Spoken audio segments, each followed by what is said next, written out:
सब कुछ मोबाइल का पासवर्ड, मैंने लैपटॉप के पासवर्ड, मैंने जीमेल के पासवर्ड, मैंने एक चीज़ नहीं छोड़ी।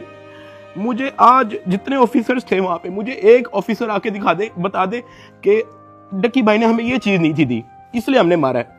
वो तफ्तीश के अंदर इस जगह कोऑपरेट नहीं था कर रहा, इसलिए हमने मारा है। मुझे एक बंदा आके दिखा दे यार। अस्सलाम वालेकुम। आज मैं आपसे सादुर्रहमान बन के बात करूँगा, ना कि डक्की भाई। मैं नहीं चाहता कि कोई ये सोचे कि इस वीडियो का मकसद जो मेरे पे FIR हुई है उसकी कोई जस्टिफिकेशन है। I am simply here to apologise. मेरे किसी भी कंटेंट से अगर आज तक कोई भी नेगेटिवली इम्पैक्ट हुआ है, मैं उस चीज़ के लिए माफ़ी मांगता हूँ। मेरी हमेशा से सिर्फ यही इंटेंशन रही है कि मैं लोगों को एंटरटेन करता रहूँ और कुछ ना कुछ जो है वो मैं नया लाता रहूँ। लेकिन मेरे अनजाने ना अनजाने में अगर मेरे से कोई कंटेंट कभी ऐसा पोस्ट हुआ है जिससे कुछ नेगेटिवली इम्पैक्ट हुआ है, या कोई प्रमोशन ऐसी हुई है जिससे कोई नेगेटिवली इम्पैक्ट हुआ है, मैं उस चीज़ के लिए पूरे कौम से माफ़ी मांगता हूँ। Let the court handle. मैं लीगली इस मैटर को एंड तक देखूँगा। मैं कोर्ट्स के साथ पूरी तरह कोऑपरेट करने को रेडी हूँ और कर रहा हूँ। मैं इदारे के साथ पूरी तरह कोऑपरेट करूँगा और जो भी जज साहब मेरे केस का फ़ैसला लेंगे मैं वो कबूल करूँगा। मेरा और मेरी फैमिली का जो 3.5 माह का एक्सपीरियंस है, मैं सिर्फ वो बताने आया हूँ। 16 अगस्त 2025 को जब मैं सो के उठता हूँ तो मैं बड़ा एक्साइटेड होता हूँ, क्योंकि हमने अपने दोस्त वगैरह मेहमान बुलाए होते हैं, हमने अपने घर में दावत रखी होती है, मेरे सब दोस्त आते हैं, बड़ा इंजॉय करते हैं, हम खाना शाना खाते हैं, गपशप लगाते हैं, मेहमान चले जाते हैं। उसके बाद मैं और रूब पैकिंग में लग जाते हैं, क्योंकि हमें मलेशियन गवर्नमेंट का एक इवेंट है, उधर से इन्वाइट आया होता है कि डक्की भाई आप आएँ, हमारे लिए कुछ वीडियोस वगैरह बनाएं। पूरे पाकिस्तान से उन्होंने एक मेल और एक फ़ीमेल को चुना है, जिसके अंदर मेल में उन्होंने मुझे चुना है। बाकी कंट्रीज़ से भी उन्होंने एक मेल एक फ़ीमेल इनवाइट किए हुए थे और मैं बड़ा एक्साइटेड था कि पूरे पाकिस्तान के अंदर से उन्होंने एक बंदा चूज़ करना है और उन्होंने मुझे चुना। मैं बड़ा ऑनर फील कर रहा। हमने बड़ी जल्दबाजी में पैकिंग की, क्योंकि मेहमान आए होते हैं, हमें टाइम नहीं मिलता, और मुझे नहीं पता था कि जब हम पैकिंग करके अपने घर से निकलेंगे तो मेरी ज़िंदगी का सबसे मुश्किल वक्त शुरू हो जाएगा। मेरे वहमो गुमान में भी नहीं था कि मेरे साथ क्या होने जा रहा है। हम जब पैकिंग करके सामान गाड़ी में रखते हैं, गाड़ी हमारी एयरपोर्ट की तरफ चल पड़ती है। एयरपोर्ट पहुंचते हैं, हम सामान अपना अनलोड करते हैं। रात के 9 बजे के करीब हमारी फ्लाइट होती है। हम काउंटर पे जाते हैं और हमें अपना बोर्डिंग पास मिल जाता है। उसके बाद जहाँ पे इमिग्रेशन होनी होती है, जहाँ पे आपके पासपोर्ट पे एग्जिट स्टैंप लगती है, हम जब वहाँ पे पहुँचते हैं तो वो मेरे से पूछते हैं कि आप पे कोई FIR तो नहीं है। मैंने कहा नहीं। कहता आपका साइबर क्राइम में कोई इशू है क्या? मैंने कहा नहीं। कहते आप हमारे साथ आ जाएं। मैं और रूब एक दूसरे की तरफ देखते हैं कि ये क्या हो गया। हम किसी को ऑन टाइम ज़्यादा इन्फॉर्म ही नहीं कर पाते हैं। मैंने ज़िया को सिर्फ मैसेज कर दिया है कि ये इस तरह से इशू हो गया है, तो शायद हम फ्लाई ना कर पाएं, तो आप प्लीज़ गाड़ी जो है वो एयरपोर्ट ले आओ और हमें यहाँ से पिक कर लो। हमें लगा कि शायद हमें बस सिर्फ फ्लाई नहीं करने देंगे और हम घर जा सकेंगे। 5-10 मिनट के बाद इमिग्रेशन वाले हमसे हमारे मोबाइल ले लेते हैं, कहते हैं कि इसको एयरप्लेन मोड पर लगा दें, और अरूब की तरफ वो इशारा करते हैं कि अगर आप जाना चाह रही हैं मलेशिया तो आप जा सकती हैं। अरूब ने कहा नहीं, अगर साथ मेरे साथ जा रहा है तो मैं चले जाती हूँ, वरना मैं इधर ही ठीक हूँ। शायद ये मेरी गलती ही, मुझे उसको जाने देना चाहिए था, क्योंकि उसके बाद जिस चीज़ से मेरी फैमिली ने गो थ्रू किया है, मैंने यही रिग्रेट किया कि मुझे रूब को मलेशिया भेज देना चाहिए था। इमिग्रेशन वाले हमें एक रूम में बिठाए थे। मैं और रूब बस आपस में गपशप लगा रहे होते हैं कि कोई नहीं कल चले जाएंगे, कोई नहीं दोबारा टिकट करा के परसों चले जाएंगे, इवेंट भी 2 दिन के बाद है, कल चले जाएंगे। हम आपस में यही डिस्कस कर रहे थे। बिल्कुल मेरे अंदर इतना सा भी वहम गुमान नहीं था कि असल में इशू क्या। 1 घंटे के बाद इमिग्रेशन वाले आते हैं, वो कहते हैं कि आ जाए हमारे साथ। एयरपोर्ट के बाहर NCCI की टीम आई होती है, मुझे वो हथकड़ी लगाते हैं, मुझे गाड़ी में बैठा देते हैं। अरूब कहती है कि मैंने भी साथ आना है। मैंने इसको कहा नहीं, तुम घर चली जाओ, मुझे नहीं पता क्या सीन है, मैं हैंडल कर लूँ। वो गाड़ी भी चल पड़ी थी, गाड़ी सीधा चलेगी NCCI ऑफिस गुलबर्ग। हम NCCI ऑफिस पहुंच जाते हैं। हथकड़ी मुझे लगी हुई थी, मुझे ऊपर एक रूम में लेके गए। जब मैं NCCI के ऑफिस पहुंचता हूं तो वहां पे 6-7 ऑफिसर्स बैठे होते हैं। मेरी हथकड़ी वो खोल देते हैं, मुझे कुर्सी पे बैठा देते हैं और मेरी इंटरोगेशन शुरू हो जाती है। वहां पे मेरे से क्वेश्चन करते हैं एप्लीकेशंस के प्रमोशन के बारे में। वहां पे मुझे पहली बार आइडिया होता है कि मेरा इस इशू पे मुझे एयरपोर्ट पे रोका गया। खैर मेरे से वो जो सवाल करते गए मैं उनको बताता गया। मेरे पास 3 मोबाइल थे, मैंने 3 मोबाइल के पासवर्ड उनको दिए। उन्होंने मेरे से मेरे जीमेल अकाउंट के पासवर्ड पूछे, मैंने वो भी उनको ऑन द स्पॉट दिए। उन्होंने मेरे से मेरे लैपटॉप का पासवर्ड पूछा, मैंने उनको ऑन द स्पॉट दिया। ऐसा भी नहीं कि मैंने कोई बहाना लगाया हो कि मैं पासवर्ड भूल गया, because I had nothing to hide. मैं इदारे के साथ कोऑपरेट करना चाहता हूं। मैं ये नहीं चाहता कि इदारा ये सोचे कि मैं कुछ छुपा रहा हूं। मेरा 23 दिन का रिमांड लिया गया। वो सारी इन्वेस्टिगेशन मैंने पहले 23 मिनट के अंदर दे दी थी। कई घंटे गुजर जाते हैं और तमाम ऑफिसर्स मेरी इंक्वायरी लेके चले जाते हैं, सिवाय एक जो मेरे इन्वेस्टिगेशन ऑफिसर थे। असिस्टेंट डायरेक्टर शुएब रियाज साहब। मेरे आईओ के अलावा जब तमाम ऑफिसर चले जाते हैं तो एक प्राइवेट बंदा बाहर से अंदर आता है। तो आईओ मुझे कहता है कि तुझे पता है कि तेरे पे एफआईआर होने वाली है। मैंने कहा यार मुझे थोड़ा सा एक्सप्लेन कर देंगे मेरे पे केस क्या है और क्या एफआईआर मैंने किया क्या। तो जो प्राइवेट बंदा जो बात है ना वो कहता है कि यार तेरे बहुत बड़े मामला आते हैं, तेरा बहुत बड़ा मैटर है, तेरे पीछे आईएसआई है, तेरे पीछे एमआई है, तेरे पीछे क्या क्या एजेंसी है। कहता तुझे पता ही नहीं है कि तूने क्या किया। तो वो मेरे पे ये इंप्रेशन डाला कि हर इदारा जो है वो मेरे पीछे पड़ गया। साथ ही कहता कि लेकिन अगर आप हमारे साथ कोऑपरेट करेंगे तो हम आपके साथ कोऑपरेट करेंगे। मेरा तो काम ही कोई नहीं है। मैं सुबह उठता हूँ, फैमिली को टाइम दिया, बेगम को टाइम दिया, एक दोस्त को टाइम दिया, जाके व्लॉग वगैरह बना लिया, घर आए सो गए, दैट्स इट। इसके अलावा मेरी लाइफ में कुछ है नहीं। मेरे माइंड में 100 सवाल आना शुरू हो गए लेकिन मेरे पास दुआ किसी का नहीं था। खैर उन्होंने मेरे पे एफआईआर दे दी, मुझे हवालात में बंद कर दिया। मैंने जिंदगी में कभी हवालात नहीं देखी थी। उस रात मैं नहीं सोया, मैं जागता रहा, रोशनी होगी। हवालात में सिर्फ एक ही लड़का था, मैंने उससे भी कोई ज्यादा बातचीत नहीं की। सुबह 10-11 बजे के करीब एक बंदा आया, उन्होंने मुझे हथकड़ी लगाई और मुझे कोर्ट ले गए कि आपको जज साहब के सामने पेश करना है। मेरी फैमिली में से किसी भी बंदे ने आज तक कोई कोर्ट, कोई कचहरी, कोई पुलिस स्टेशन, कोई हवालात, कोई थाने, उनमें से किसी चीज का उनको नहीं था पता। जज साहब ने 2 दिन का रिमांड दे दिया, मुझे तो रिमांड का मतलब नहीं था पता। मुझे हथकड़ी लगा के फिर से एनसीसीआई ऑफिस ले जाते हैं और मुझे हवालात में बंद कर देते हैं। उससे नेक्स्ट डे की बात है, मेरी इन्वेस्टिगेशन चल रही होती है। एडिशनल डायरेक्टर एनसीसीआई सरफराज चौधरी साहब वो अचानक कमरे में आते हैं, मेरी तरफ देखते हैं, कहते हैं कि ए मुंडाई। आईओ कहते हैं हाँ जी। कहते हैं इसको लेके आओ मेरे पास। आईओ हथकड़ी पकड़ता है, मेरे हाथ पे लगाता है और कहता चल। मुझे जब हथकड़ी लगा के एडिशनल डायरेक्टर रूम में लेके जाते हैं तो वहाँ पे 5 ऑफिसर्स बैठे होते हैं। एडिशनल डायरेक्टर सरफराज चौधरी साहब मेरे से पूछते हैं कि तुम कौन से एप्लीकेशन के कंट्री हेड हो। मैंने कहा सर मैं किसी एप्लीकेशन का कोई कंट्री हेड नहीं हूँ। वो अपनी कुर्सी से अचानक उठता है, कहता तेरी माँ किधर से आता है पैसा तेरे पास। मैंने कहा सर मैं यूट्यूबर हूँ, मेरे 8 मिलियन सब्सक्राइबर हैं, उधर एडसेंस अभी मैं बात कर ही रहा हूँ। कहता है कि तुम मेरे वतन अजीज के बच्चों को खराब कर रहे हो। क्या कहता है तुम्हारा बाप। मैंने कहा जी यूनिवर्सिटी के अंदर प्रोफेसर है। तो कहता तुम इतने क्यों हो। मैं चुप रहता हूँ। वो चीख के बोलते, कहता बोल। मैंने कहा जी सर मैं सिर्फ वीडियोस बनाता हूँ, मैं यूट्यूबर हूँ। माँ बहन की गालियाँ वो देता रहता है। उसने मेरे मुंह पे बहुत जोर का थप्पड़ लगाया। मैं बिल्कुल चुप होकर ऐसे मुझे करके खड़ा हो गया। तो कहता मुंह ते कर। अभी मैंने मुंह पर किया नहीं था। वो जोर से चीख के कहता मुंह ते कर। अभी मैंने मुंह पर किया था, उसने मुझे दूसरा थप्पड़ लगाया। मैं वहाँ पे बड़ा हेल्पलेस फील कर रहा कि यार मेरे से ऐसा क्या हो गया। मैं भी सोच रहा था, उसने मुझे तीसरा थप्पड़ लगाया। मुझे माँ बहन की गालियाँ दी जा रहा है। मैं अपना मुंह करके खड़ा हूँ तो मेरे थप्पड़ इधर लगता। फिर वो कहता मुंह पर कर, फिर मेरा थप्पड़ इधर लगता। वो मारी गया जब तक उसका दिल नहीं भरा। मैंने तो गिने भी नहीं है कि उसने मेरे थप्पड़ कितने मारे। फिर वो मुझे कहता कि अपनी टांगे बैंड कर। मैंने अपनी टांगे बैंड कर ली। कहता हाथ ऊपर कर। मैंने अपना हाथ ऊपर कर लिया। वो घर में एक वीडियो कॉल लगाता है जो एक बच्चा रिसीव करता है जिसकी एस्टिमेटेड तकरीबन एज होगी 7 साल। एक हाथ में सिगरेट होती है। वो उस बच्चे से पूछता है कि डकी भाई को जानते हो। वो बच्चा कहता है जी। वो बैक कैमरा ऑन करता है, मेरे हाथ खड़े होते हैं, टांगे बैंड होती हैं। वो कैमरे से दिखाता है उस बच्चे को कि कौन है ये। कहता है डकी भाई। तो वो कहता है कि तुम इसके प्रोग्राम देखते हो। कहता जी। वो पीछे जो प्राइवेट मुलाजिम खड़ा होता है वो बहुत जोर का पीछे थप्पड़ मारता है। सरफराज चौधरी साहब उस 7 साल के बच्चे को कहते हैं ये देखो इसके साथ क्या हो रहा है, आप देखोगे तुम इसका प्रोग्राम। कहता नहीं, चलो फटाफट इसको गालियां दो। बच्चा कहता है कि सरफराज चौधरी साहब कहते हैं और क्या बच्चा। सरफराज चौधरी साहब कहते हैं और क्या बच्चा। थप्पड़ वो मारी जा रहा होता है पीछे। वो वीडियो कॉल पे उस बच्चे को दिखा रहा होता है कि ये तुम इसके प्रोग्राम देखते हो और ये मैं क्या बताऊँ यार। मैं तो बड़ा हेल्पलेस होता हूँ। मैं समझ नहीं आती कि मैं क्या करूँ और किस तरह इससे निकलूँ। मैंने क्या किया ऐसा। खैर वो सरफराज चौधरी कहता है कि इसको ले जाओ, इसकी तरीके से तफ्तीश करो। जबकि मैं डे 1 को आया हूँ। मैं सब कुछ मोबाइल का पासवर्ड, मैंने लैपटॉप के पासवर्ड, मैंने जीमेल के पासवर्ड, मैंने एक चीज़ नहीं छोड़ी। मुझे आज जितने ऑफिसर्स थे वहाँ पे, मुझे एक ऑफिसर आके दिखा दे, बता दे कि डकी भाई ने हमें ये चीज़ नहीं दी इसलिए हमने मारा है। वो तफ्तीश के अंदर इस जगह कोऑपरेट नहीं था कर इसलिए हमने मारा है। मुझे एक बंदा आके दिखा दे यार। मेरा 23 दिन का रिमांड लिया मैंने, पहले 23 मिनट के अंदर उनको सब कुछ दिया। मुझे ऊपर ले गए। मेरे से एक बंदा मिलने आया हुआ था, जावा फूड्स, मेरा एक जाने वाला है जिसने हमारे घर में, जब हमारे घर में दावत थी तो उसकी केटरिंग की थी। अब क्योंकि मुझे फ्रेश मार के ऊपर लेके गए थे, मेरी आंखों में आंसू थे, तो वो जब मिलने आया था वो अचानक अपनी सीट से खड़ा हुआ और उसने मेरी तरफ देखा कि क्या हुआ है। मैंने कहा कि यार मैं इनके साथ पूरी तरह कोऑपरेट कर रहा हूँ, वो फिर भी मुझे मारी जा रहे हैं, मेरे माँ बहन की गालियाँ दे रहे हैं। तो अगर आपकी यहाँ पे किसी ऑफिसर से बातचीत है, आप उनसे काइंडली रिक्वेस्ट करें कि यार मुझे मारे कम, या मुझे तब मारे जब मैं आपको कुछ छुपा रहा हूँ या आपको कुछ गलत बता रहा हूँ, तब मार लें, लेकिन मुझे मारे कम।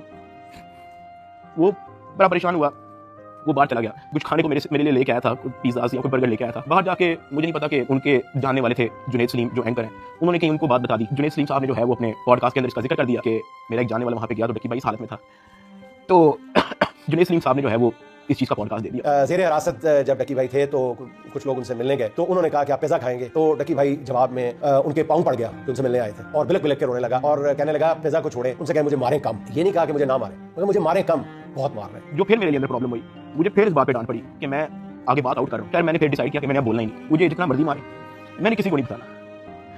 मुझे औलाद में वापस बंद कर दिया मैंने। किसने मारा था? थप्पड़ वो एलकारो ने मारा था। थप्पड़ वो एडिशनल डायरेक्टर ने मारा था, मैं आपको बताता हूँ जी। डकी भी आगे बताएगा कि मुझे चपेट किसने मारी थी, और वो बेचारा एक बात कहता था कि यार मुझे मारो ना, मैं कॉपरेट तो कर रहा हूँ, मुझे मारो ना। जब इसको पेश करने लगे थे डकी को, तो वही वो आपको बताया था कि मैं इसको थप्पड़ मार के लाया हूँ। हाँ, तो वो थप्पड़ मार के लाए, वो मारते थे इसको। अब मैं आपको बताता चलूं कि इस पूरी इन्वेस्टिगेशन के दौरान ये जो असिस्टेंट डायरेक्टर शुएब रियाज जो मेरा इन्वेस्टिगेशन ऑफिसर था, उनका जो फ्रंटमैन था, उसको सिर्फ इस काम के लिए रखा हुआ था कि वो मेरे से पैसों की डिमांड करे। उसने तब मेरे से पूछा कि यार तू बेवकूफ है। मैंने कहा क्या हुआ है। कहता यार तेरे पीछे आने वाला कोई नहीं। मैंने कहा यार मेरी फैमिली कभी इन चक्करों में पड़ी नहीं है। तो कहता नहीं तू बेवकूफ है, तुझे समझ नहीं आ रही कि मैं क्या कर रहा हूं, तुझे अपना मसला नहीं हल करना। मैंने कहा नहीं मुझे नहीं समझ आ रही आप क्या कह रहे हैं। कहता कि तेरा कोई दोस्त पीछे आने वाला, कोई तेरा भाई, कोई तेरा आउट ऑफ कंट्री कोई दोस्त रहता हो, कोई तेरे पीछे आने वाला नहीं। मैंने कहा कि मेरी तो बातचीत नहीं है किसी से, तो मैं किसको क्या कहूं। तो कहता कि ये तेरा आईओ है ना, सारी गेम इसके हाथ में, इसने जो लिखना है तेरे साथ वही होना, तो तू अगर इसके साथ ताउन करेगा तो तेरा मसला हल हो जाएगा। मैंने कहा मैं समझा नहीं आपकी बात। कहता कि भाई लगता है तुझे सारा पैसा कबर में लेके जाना है, पैसे आप फिर कमा लोगे, आप अपना मसला हल करो। मैंने कहा मैं इन चक्करों में कभी भी नहीं पड़ा, मुझे नहीं पता कि क्या पैसे पैसे कितने लगते हैं, क्या होता है, मुझे नहीं पता, आप मुझे बताओ आप क्या चाह रहे हो। कहता कि तेरा जो मसला है ना वो 7-8 के अंदर हल हो जाएगा। पहले मुझे लगा कि कोई 7-8 लाख की बात कर रहा है कि कोई 7-8 लाख के अंदर मेरा मसला हल हो जाएगा। मैंने कहा 7-8 लाख? कहता नहीं तू लाखों में ही नहीं। मैंने कहा 7-8 करोड़?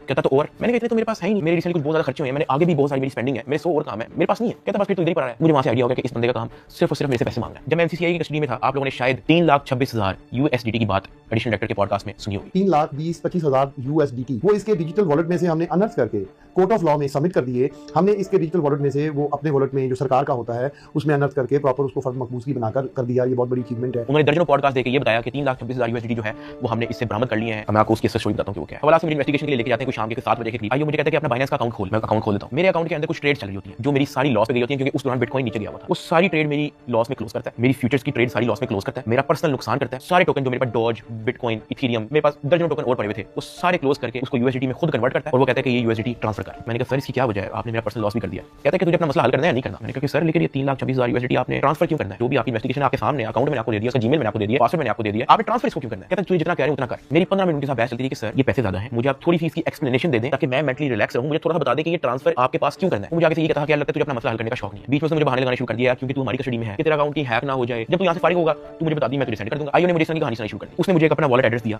उसने कहा कि ये सारे पैसे इस पे ट्रांसफर कर। इसने मेरे से जबरदस्ती मेरा फेस आईडी, मेरा ऑथेंटिकेटर सारा लगा के इसने मेरे से जबरदस्ती 3,26,000 USDT जिसकी PKR के अंदर वैल्यू बनती है 9 करोड़ पाकिस्तानी रुपया। अब जिस अकाउंट में उसने ट्रांसफर किया, क्या वो FIA का अकाउंट था? नहीं। क्या वो NCCIA का अकाउंट था? नहीं। क्या वो पंजाब हुकूमत, सिंध हुकूमत या किसी KP की हुकूमत या किसी भी गवर्नमेंट के इदारे की हुकूमत का अकाउंट था? नहीं। क्या वो NAB का अकाउंट था? नहीं। क्या वो स्टेट बैंक का अकाउंट था? नहीं।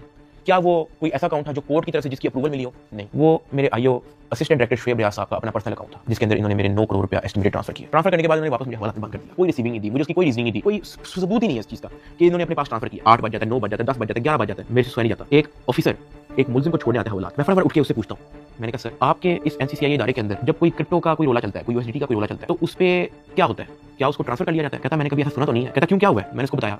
मैंने कहा IO ने मेरे 9 करोड़ रुपया USDT ट्रांसफर कर लिया अपने पास। कहता अच्छा तो उसने आपको कोई रिसीविंग दी है? मैंने कहा नहीं। कहता ऐसा होता तो नहीं है वैसे, लेकिन अगर आप कहते हो तो मैं किसी से पूछ लूं। मैंने कहा जी पूछने में बड़ा टेंशन में हुई। उस पूरी रात मैं नहीं सोया। अगले दिन सुबह के कोई 10-11 बजे के करीब एक बंदा आता है, मुझे लेके जाता है ऊपर ऑफिस में, मुझे इतनी जोर का वो थप्पड़ लगाता है, मेरे ख्याल से मेरे पूरे 3 महीने के अंदर सबसे ज्यादा जोर का थप्पड़ वो वाला थप्पड़ है जिसकी मैं अभी बात कर रहा हूं, क्योंकि वो मुझे बता के लगाया जाता है, वो मेरे पीछे से लगाया जाता है मेरे सर पे, इतना बड़ा उस बंदे का हाथ होता है, मुझे इतनी जोर का थप्पड़ लगाते हैं, मेरे यहाँ से मेरे ज़हन का मवाद अंदरियां सारी मेरी आंखों से बाहर निकले होकर, मैं इवन एक पॉइंट पे मेरा विजन ब्लरी हो गया, मेरा विजन काला हो गया, मैं बेहोश होने वाला, इतनी जोर का थप्पड़ था। उसने कहा कि हर चीज बतानी जरूरी होती है। मैंने कहा कि सर मेरे 9 करोड़ रुपया आप ट्रांसफर कर लो, मुझे उसकी कोई रीजनिंग ना दो, मुझे उसकी कोई रिसीविंग ना दो, मैं अपना मुंह कैसे बंद रखूं? इतनी सी बात से मुझे फिर से एक और थप्पड़ लगाया। मुझे आईओ के पास ले गया। आईओ कहता कि तुझे अपना मसला हल करने का शौक नहीं है। एडिशनल साहब बहुत नाराज है। मैंने कहा सर आपने 9 करोड़ रुपया मेरा ले लिया है, अभी मैं बात कर ही रहा था तो उसने इशारा किया कि इसको बंद कर दो। अब मुझे बंद कर दिया वापस हवालात में। कुछ टाइम के बाद जब मुझे फिर से इन्वेस्टिगेशन के लिए लेके गए तो ये जो मेरी 9 करोड़ रुपया जो इन्होंने ट्रांसफर किया 3,26,000 USDT, ये बात पूरे डिपार्टमेंट के अंदर फैल चुकी थी। हर प्राइवेट मुलाजिम को पता, हर ऑफिसर को पता, हर आईओ को पता, डिपार्टमेंट में हर एक बंदे को पता लग गया था कि ये इतनी बड़ी अमाउंट जो है वो शुएब रियाज आईओ के अकाउंट में ट्रांसफर हुई है। आईओ ने सोचा इसने बात आउट कर दिया, सबको पता लग गया। इन्होंने फटाफट क्या किया, उसकी रिकवरी डाल के कोर्ट में पेश कर दिया कि देखो हमने ये पैसे बरामद किए इससे, जबकि उन्होंने बरामद की इंटेंशन से वो ट्रांसफर अपने पास नहीं किए थे। इनकी ये इंटेंशन थी कि पैसा हम अपने पास ट्रांसफर कर लेते हैं,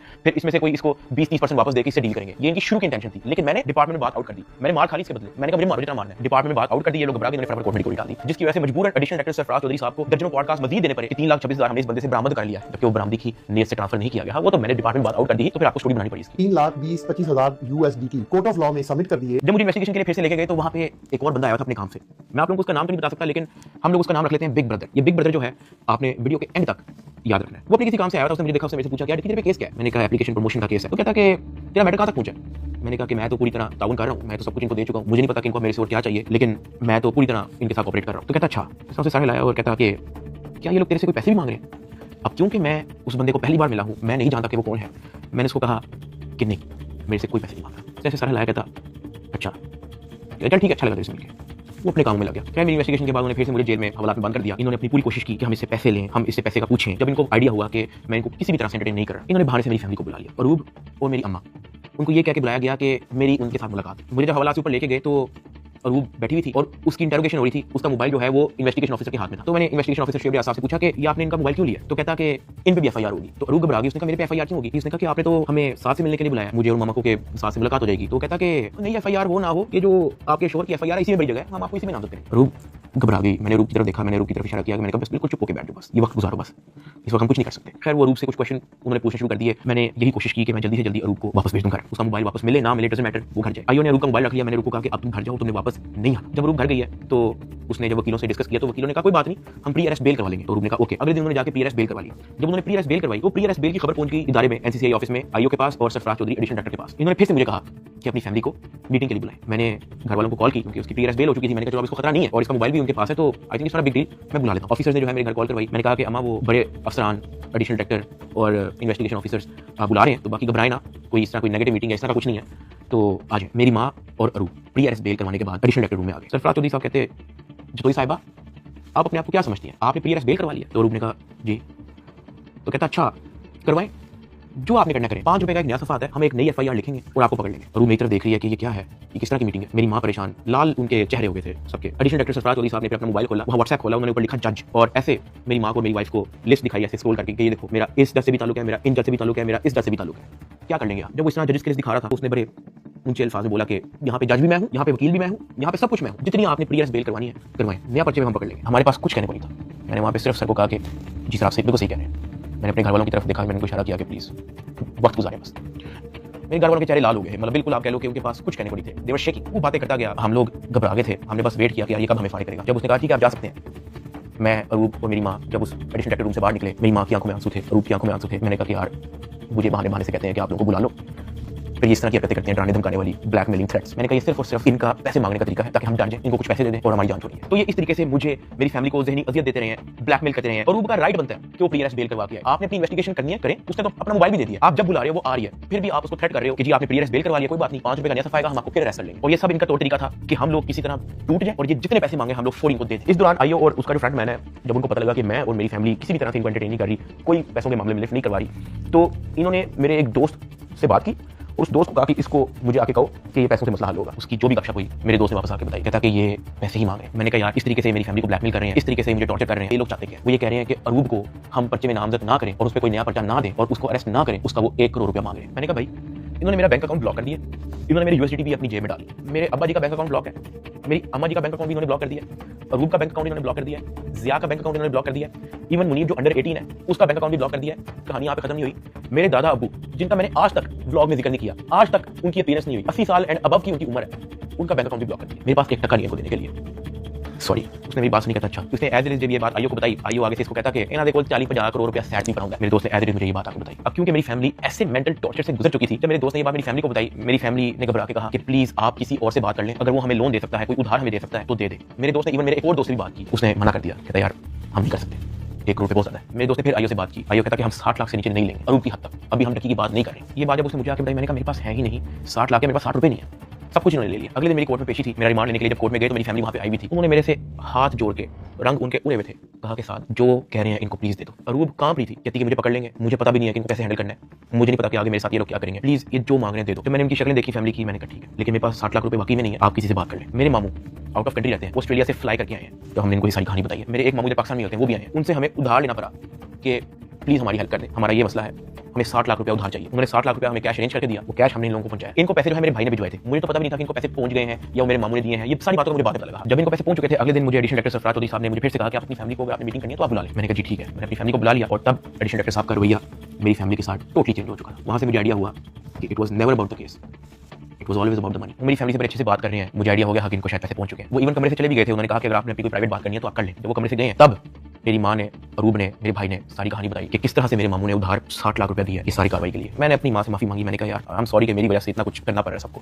कहती कोई बात नहीं, अल्लाह पाक देख रहा है, ओके। खैर मेरी फैमिली को 5-10 मिनट दिए हैं मेरे से बात करने के लिए, वो चले गए। अब तक मेरा 16-17 दिन का रिमांड हो चुका था, इतना लंबा रिमांड होता नहीं है। अभी वीडियो में कुछ टाइम पहले मैंने आपको कहा था कि बिग ब्रदर एक बंदा अपने याद रखना। ये बिग ब्रदर इस बार फिर से एनसीसीआई ऑफिस आता है, लेकिन इस बार मेरे से मिल जाता है। मेरे से पूछता है कि इधर तक पहुंचा तेरा केस। मैंने कहा कि सर मेरी तरफ से तो मैं सब कुछ दे चुका, मुझे नहीं पता कि इनका क्या इरादा है। तो मेरे से पूछा कि यार इतना लंबा तेरा रिमांड क्यों है? मैंने कहा सर नो आइडिया, जबकि मैं इनको सब कुछ दे चुका हूं, मेरे सारे मोबाइल इन्होंने मेरी वाइफ को भी नामजद किया, सारे ईमेल पासवर्ड लिए, मैं सब कुछ इनके पास है, ये फिर भी मेरा रिमांड डिमांड करते हैं। अच्छा, इन्होंने पैसों की बात की थी, क्योंकि मैं उस बंदे पे उस तरह से ट्रस्ट नहीं करता। मैंने कहा नहीं, इन्होंने से कोई पैसों की बात नहीं की। कहता किसी ने इशारा दिया हो, किसी ने इनडायरेक्टली कैसे डिमांड की हो, या किसी ने कहा हो कि तू अगर पैसे दे देगा तो तेरी छूट हो जाएगी। फिर वही बात कि मुझे नहीं था पता कि वो बंदा कौन है। मैंने उसको कहा कि नहीं। उसने मेरी तरफ देखा ऐसा, कहता यू श्योर? मैंने कहा जी। इवन उसने मुझे एक पॉइंट पे बड़े गुस्से से देखा, कहता कि देख ले अगर कुछ ऐसा है तो तू मुझे बता सकता है। फिर वही बात आ गई क्योंकि मैं उसको जानता नहीं था। मैंने कहा नहीं ऐसा कुछ भी नहीं है सर। कहता ठीक है, वो चला गया। मेरा 23 दिन टोटल रिमांड हो चुका था। जो मैं आप लोगों को ये बताना चलूं कि एनसीसीए की हिस्ट्री में इतना लंबा रिमांड नहीं हुआ। इवन एक पॉइंट पे मैं इतना तंग आ गया था इनसे कि मैंने खुद ही जज साहब के सामने कहा कि सर मैं चाहता हूं कि ये लोग अपनी तसल्ली पूरी कर लें, इन्होंने जो मेरी इन्वेस्टिगेशन करनी है करें, अगर ये रिमांड मांग रहे हैं इनको रिमांड दे दें। मैं इतना तंग आ गया था, मैंने जज साहब के सामने खुद ही बोल दिया कि यार रिमांड ले लें। 23 दिन रिमांड के बाद भी इन्होंने 30 लाख रुपया मेरी फैमिली से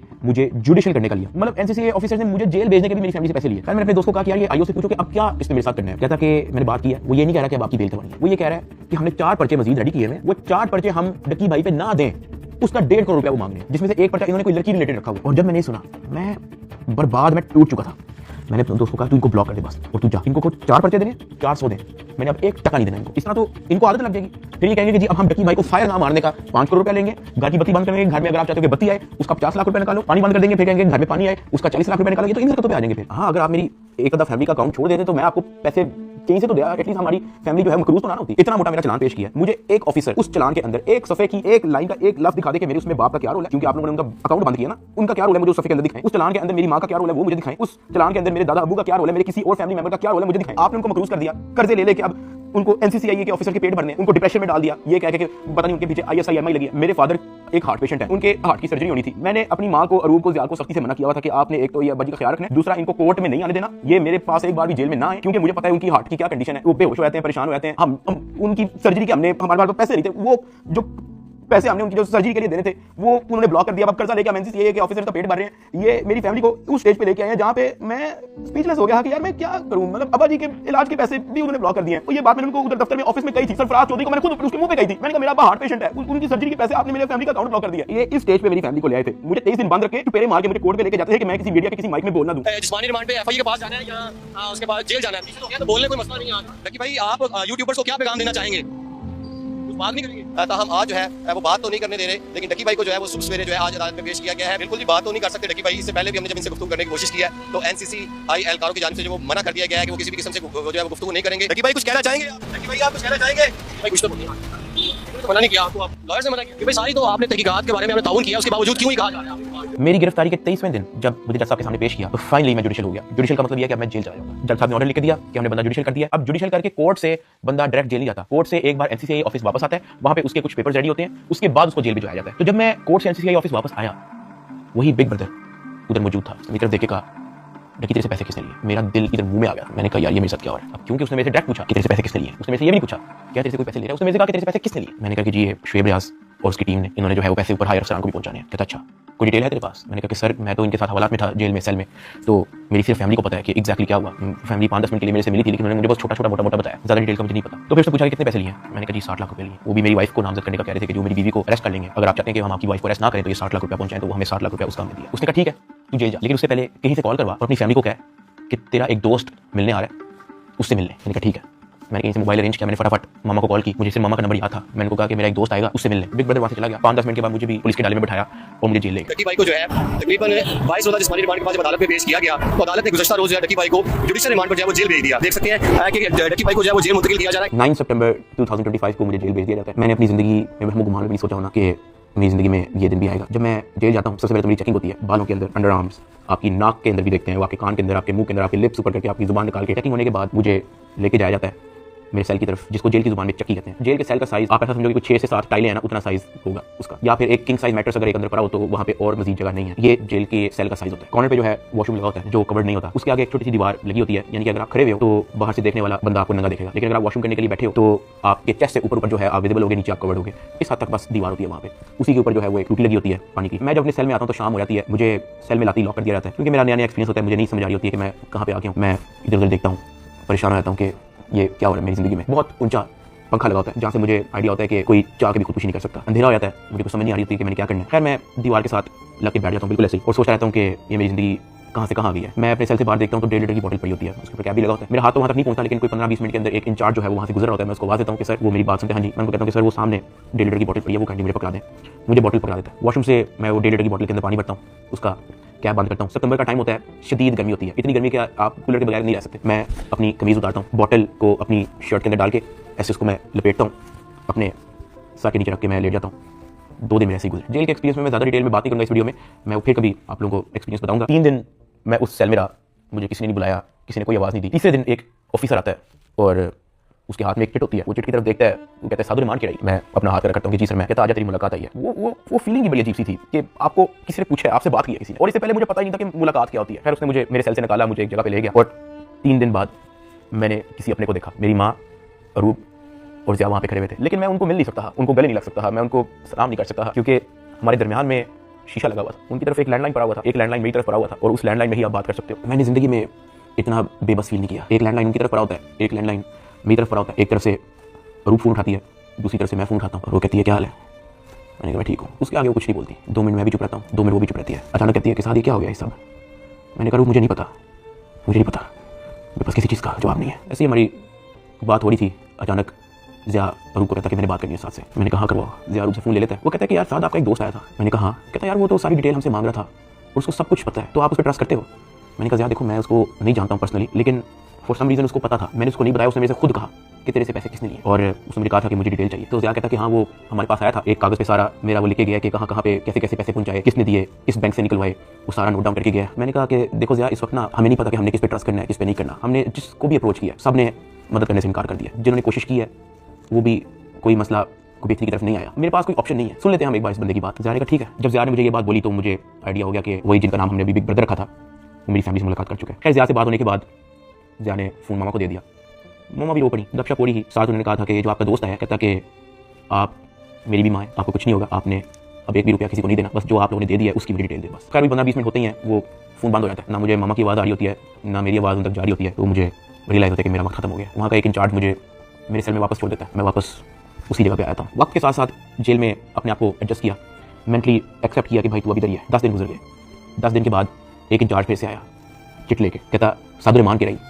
मैंने कहा जी सर, मैं कहता आजा तेरी मुलाकात है। मुझे लगा मेरी फैमिली आई है, लेकिन जब मैं उधर पहुंचा तो वही बिग ब्रदर मेरे से मिलने आया था। खैर उसने कॉल उठाई, कहता कैसा है डकी। मैंने कहा सर मैं बिल्कुल ठीक। कहता तो अपनी फैमिली के सामने रोया क्यों था। मैं उनसे मिलने गया था तो वो तेरी माँ कह रही थी कि वो रो रहा है उधर। मैंने कहा सर मैं बस थोड़ा इमोशनल हो गया हमको देख के। कहता नहीं हो, पता है जेल हो गई है तुझे तो क्या हो गया, अंदर बैठ के घर वालों को तो नहीं ना परेशान करना, उनके सामने मुस्कुरा के जाया कर, हंसता खेलता उनके साथ शुगर लगाया कर। क्या मैं बिल्कुल ठीक हूं, अंदर बड़ा मजा आया। मैंने कहा सर वो हो जाता है, मैं तो कोशिश करता हूं कि मैं उनको कोई टेंशन ना दूं, लेकिन चेहरे पे बंदे के लिखा आया था। कहता खैर मैं गया उस दिन तेरे घर, माँ जी बहुत परेशान थी, मैंने उनको तसल्ली दी है, फिर मैं सिर्फ ये बताने आया कि तू तगड़ा है। फिर उसने मुझे कहा कि अगर आने वाले कुछ टाइम के अंदर अगर तुझे कोई न्यूज़ तेरे रिलेटेड सुनने को मिलती है तो पैनिक नहीं होना, और अंदर किसी से कोई बात शेयर नहीं करनी। कोई पूछे कहना मुझे लंबी किसी चीज़, और अपनी फैमिली को भी कह दे कि किसी चीज़ को लेकर पैनिक नहीं होना। अगर कोई प्रेशराइज करने की कोशिश करे, कोई कॉल करे, कोई अप्रोच करे, जस्ट इन्फॉर्म अस। साथ मैंने उनको ये भी बताया कि जब मैं NCCI की कस्टडी में था तो वो मुझे कहते थे कि आपके पीछे MI लगी हुई है। तब उसने मुझे कहा कि जिन लोगों का नाम लेके आपसे पैसे ले रहे हैं ना, मैं उसी दायरे से हूँ। फिर उसने मुझे बताया कि ये बात जब मुझे पता लगी तो हमने अपने हायर अथॉरिटीज़ को भी इन्फॉर्म किया, तो let me and my team handle it. तूने अंदर किसी से कोई बात नहीं करनी, अपनी फैमिली से ज़्यादा कोई बात नहीं करनी, सिर्फ उनका हालचाल पूछ और रोना धोना बंद कर, उनके सामने शुगर लगा, हंस मुस्कुरा, क्या है कि बड़ा मजा आ रहा है अंदर, जो बुरा वक्त था वो चला गया, अब बस तू वक्त काट। फिर मैंने उसको बोला कि सर वो जो एडिशनल डायरेक्टर सरफराज चौधरी साहब हैं वो मुझे रिमांड के दौरान कहते थे कि मैं तेरी हाई कोर्ट तक बेल रोकूंगा। तो उधर बिग ब्रदर कहता कि छोड़ दे, कुछ नहीं होगा। उसके बाद वो हुआ जो किसी ने वहम गुमान में भी सोचा था। ये मुकदमा दर्ज करवाने वाला कोई और नहीं बल्कि डिप्टी डायरेक्टर सरफराज चौधरी है, जिसने डकी को गिरफ्तार किया और उसको दुनिया का सबसे बड़ा मुजरम बनाकर पेश किया। इस डायरेक्टर को आज सस्पेंड कर दिया गया है। Additional director national cyber crime investigation agency Lahore हैं सरफराज चौधरी साहब, उन्हें जनाब सस्पेंड कर दिया गया है। पूरी तैयारी है NCCI की डकी की बेल कैंसिल करवाने। डकी भाई के खिलाफ कार्रवाई करने वाले NCCI के एहलकार ऑफिसर सरफराज चौधरी साहब को मुअत्तल कर दिया गया। उसके बाद वो चीजें हुई हैं, वो चीजें हुई हैं जो मैंने अपने वहम गुमान में नहीं सोचा। मैं जब 23 दिन रिमांड में था, मैं इतना मायूस हो गया, मैं अल्लाह पाक से भीख मांग रहा कि या अल्लाह मुझे रास्ता दिखा, या अल्लाह मुझे इस झंझट से निकाल दे, या अल्लाह सब कुछ तेरे सामने है, मैं किसी जगह नहीं, मेरी फैमिली किसी जगह नहीं, हम फंस चुके हैं, हम गीदड़ों में फंसे हुए हैं, या अल्लाह मुझे यहाँ से निकाल दे। मैं हाथ जोड़ के भीख मांगता, मैं हवालात में एक गंदे से कमरे में बैठ के मैं भीख मांगता कि या अल्लाह तू सब देख रहा है, तेरे सामने हो रहा है सब कुछ, मेरे लिए कोई तो दरवाजा खोल, मुझे कोई रास्ता दिखा। मैं कहां, जिन ऑफिसर ने मेरी फैमिली को मेंटल ट्रॉमा से गुजारा, जिन ऑफिसर ने मेरी फैमिली को मेंटली टॉर्चर किया, जिन ऑफिसर ने मुझे बेवजह मारा, मैं उनसे भीख मांगता गया कि यार मुझे ना मारे, मुझे फिर भी मारते गए। जिन ऑफिसर ने बच्चे को वीडियो कॉल करके मुझे उसे मां बहन की गालियां दिलवाई, अगले दिन सबकी खबर आ गई तो सब गिरफ्तार हो गए। और ये जो 100 दिन की कैद थी, जब मुझे किसी किस्म की कोई उम्मीद नहीं थी नजर आती, मैं कभी-कभी अल्लाह पाक से कहता था कि अल्लाह तू मेरी क्यों नहीं सुन रहा। लेकिन ये सब जब मुझे खबरें सुनने को मिली तो मैंने रियलाइज किया कि अल्लाह ने मेरी तभी सुन ली थी जब बिग ब्रदर मुझे फर्स्ट टाइम NCCI ऑफिस में मिला। उसने मेरे से पूछा था कि तेरे पे केस क्या है। इसमें FIA एंटी करप्शन इदारे को बड़ा एप्रिशिएट करना चाहूंगा जिन्होंने मेरी फैमिली का सारा केस सुना, मेरी फैमिली के एक मेंबर के पास जाके उन्होंने उनकी स्टोरी सारी सुनी, उनका बयान लिया, इन पे FIR लॉन्च की और ये सब कुछ हुआ। वहां से मुझे रियलाइज हुआ कि इदारे बुरे नहीं होते, कुछ लोग होते हैं जो बुरे होते हैं, और अनफॉर्चुनेटली मेरे केस के अंदर भी मुझे बुरे लोग मिले, लेकिन क्योंकि अच्छे लोग भी एग्जिस्ट करते थे, अल्लाह पाक ने उनको वसीला बनाया, उनको हमारे पास भेजा। 16 अगस्त को मैं गिरफ्तार हुआ। 100 दिन टॉर्चर, ऐसा रोलर कोस्टर जो मैंने जिंदगी में कभी नहीं सोचा था मैं और मेरी फैमिली ने गुजारा। 100 दिन के बाद जस्टिस शहराम सरवर, मैं उनको सैल्यूट करता हूँ, उन्होंने मुझे बेल दी हाई कोर्ट से। मैं जब जेल में था, जब सबसे पहले मुझे इस चीज़ की न्यूज़ मिली कि डकी तेरी बेल हो गई है, तब जो मेरी बॉडी पे खून दो रहा उसके लिए मैंने 100 दिन इंतजार किया। मैं तो जम गया था, मैं खत्म हो गया, मैं बर्बाद हो गया। सही बताऊँ तो मैं हार मानी थी, मैं टूट चुका था, मुझे नहीं पता कि मैं क्या करूंगा। ये 100 दिनों में क्या क्या हुआ, ये वीडियो तो शायद 40-50 मिनट की होगी। अगर मैं आपको बताना शुरू करूं तो ये वीडियो 4-5 घंटे की होनी चाहिए। बहुत सारी चीजें मेरी मजबूरी है, मैं नहीं बता सकता। इवन ये जो भाई थे जिनका नाम हमने बिग ब्रदर रखा था, उनसे मैंने रिक्वेस्ट की, मैंने कहा सर मुझे लोगों को बताने दें कि आपने हमारी फैमिली के लिए क्या क्या किया। कहता डकी, we work in the shadows, हमें आपकी एप्रिसिएशन नहीं चाहिए, ये हमारी ड्यूटी थी, आपकी माँ हमारी माँ है, आपकी फैमिली हमारी फैमिली है, ना हम चाहते हैं कि आप हमारा नाम लें, ना हम चाहते हैं कि आप हमें मेंशन करें। उसने कहा क्योंकि हमारे इदारे का नाम लेके आपको और आपकी फैमिली से फाइनेंशियल बेनिफिट्स ले रहे हैं, तो we have to step in. इदारे की ट्रेनिंग ऐसी है कि अगर हमारे इदारे का कोई नाम लेके अपने लिए कोई बेनिफिट लेगा तो उसकी कोई टॉलरेंस नहीं है, ये हमारी ड्यूटी है, we are here to serve this country. अगर आप गलत होते या आपकी फैमिली गलत होती तो हम आपका साथ ना देते, लेकिन हमने देखा कि हमारी माँ मुश्किल में है, हमारी बेटी मुश्किल में है, हमारा भाई मुश्किल में है, तो हमें आपकी एप्रिसिएशन नहीं चाहिए, खुश हैं। और मैं बड़ा हैरान हुआ कि एक तरफ एनसीसीआई ऑफिसर्स हैं जो दर्जनों पॉडकास्ट दे रहे हैं पब्लिकली, लेकिन बैक एंड पे वो क्या हरकत करे उस चीज़ का किसी को नहीं पता। और दूसरी तरफ ये बिग ब्रदर का इंस्टीट्यूशन जिन्होंने दिन रात एक कर दिया मेरी फैमिली के लिए, और जब मैंने उनका कहा कि मुझे बताने दे लोगों को तो कहते हैं हमें क्रेडिट नहीं चाहिए। सेल्फलेसली काम किया और एक भी पॉडकास्ट उनके एक भी ऑफिसर ने एक भी इंटरव्यू नहीं दिया, just working in the shadows. और मुझे और मेरी फैमिली को उन पे फख्र है, और मेरी सिंपैथी हर उस फैमिली के साथ है जो कभी इन करप्ट एनसीसीआई ऑफिसर के थ्रू इफेक्ट हुई है। अल्लाह पाक किसी की फैमिली को उस चीज़ से ना गुजारे जिस चीज़ से मेरी फैमिली गुजरी है। एक और चीज़ की बड़ी कंफ्यूजन थी कि मेरे एक्चुअली वकला कौन है, तो मेरा केस जो है वो बैरिस्टर अमृत शेख देखनी है और एडवोकेट उस्मान लतीफ़ जो मेरा केस आगे परसू कर रहे हैं। लेकिन मैंने सबकी वीडियो देखी है, जितने वकला हैं जिन्होंने मेरे लिए स्टैंड लिया, मैंने सबके टिकटॉक वीडियो देखी है। मैं दिल से उन तमाम एडवोकेट्स का शुक्रगुजार हूँ जिन्होंने मेरे लिए स्टैंड लिया। इस पूरे 100 दिन के अंदर जो मेन सवाल लोगों का था ना, वो ये था कि यार डकी भाई आप तो इस मामले से फारिग होने के बाद मुल्क छोड़ के चले जाओगे, लेकिन मैं आप लोगों को एक बात बताऊँ, 8 साल हो गए मुझे यूट्यूब पे आए हुए, मैंने सिर्फ अच्छा टाइम देखा। जहाँ 8 साल इस मुल्क ने मुझे सब कुछ दिया, इस मुल्क के लोगों ने मुझे प्यार दिया, इस मुल्क के लोगों ने मुझे सपोर्ट दी, तो ये 3 महीने की मुश्किल में मैं मुल्क छोड़ के जाऊंगा तो ये तो मेरी सेल्फिशनेस है कि जहाँ 8 साल इस मुल्क ने आप पे कोई मुश्किल नहीं आने दी, तो 3 महीने की मुश्किल पे मैं इस मुल्क को छोड़ के कैसे जा सकता हूँ।